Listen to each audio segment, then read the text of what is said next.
দিয়া যা ভাবিলাম তুমি ছাড়া নাই যে কোনো দাম। আমার আসল পরিচয় আমি তোমার গোলাম, আমার আসল পরিচয় আমি তোমার গোলাম। কথা বলেন ঠিক কিনা? চোখ দিয়া যা দেখিলাম, মন দিয়া যা ভাবিলাম তুমি ছাড়া নেই যে কোনো দাম। আমার আসল পরিচয় আমি রবের গোলাম, আমার আসল পরিচয় আমি প্রভুর গোলাম। জোরে বলেন ঠিক কিনা? তুমি মোদের প্রভু, তুমি মোদের মালিক, তুমি ছাড়া কোনো কাজ হবে না যে সঠিক। ঠিক কিনা? তুমি মোদের মালিক, তুমি মোদের প্রভু, আমরা তোমার বান্দা প্রভু, ভুলে যেন না যাই কভু। তোমার রঙে রঙিন হলে, তোমার রঙে রঙিন হলে ধন্য হবে মোর জীবন।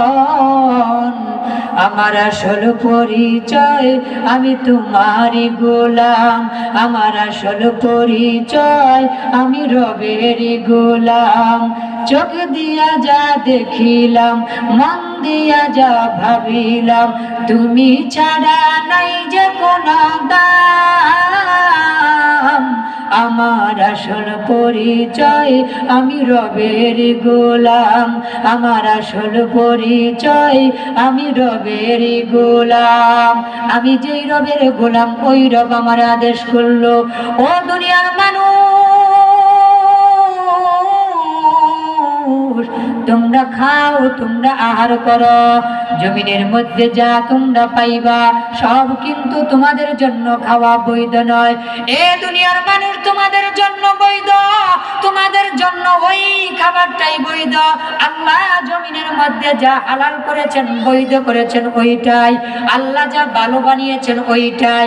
নাপাক হারাম জিনিস আমাদের জন্য বৈধ না, আমাদের ওই নাপাক জিনিস খাওয়াও যাবে না। এখন বলবেন হুজুর দুনিয়ার মধ্যে যারা নাপাক খায় এদের ব্যাপারে বিধান কি? রব্বে কারিমের প্রিয় দোস্ত, আমার আপনার প্রিয় হাবিব নবী মুহাম্মদুর রাসূলুল্লাহ হাদিসের মধ্যে বলে দিয়েছেন, সিলসিলাতুস সহিহার মধ্যে আসছে, আমার নবী জানিয়ে দিয়েছেন লা ইয়াদখুলুল জান্নাতা জাসাদুন বুযিয়া বিল হারাম। নবী বলছেন যেই জিসমটা, যেই দেহটা হারামের দ্বারা গঠন করা হয়, হারামকে রক্ত হয়েছে, হারামকে গোশত হয়েছে, হারামের দ্বারা শক্তি অর্জন হয়েছে, আমার আপনার নবী জানিয়ে দেন লা ইয়াদখুলুল জান্নাতা জাসাদুন গুযিয়া বিল হারাম। যেই দেহটা হারামের দ্বারা তৈয়ার ওই দেহটা জান্নাতের মধ্যে যাবে না, নাউজুবিল্লাহ। তাহলে হারাম খাইলে, হারামের পথে চললে, হারাম দ্বারা যদি আপনার দেহ হয়, রক্ত হয়, গোশত হয়, দেমাগ হয়, ওই শক্তি ইবাদত আল্লাহ কবুল করবেন? জুড়ে বলতে হবে কবুল করবেন? কারণ নবী বলছেন লা ইয়াদখুলুল জান্নাতা গুযিয়া বিল হারাম।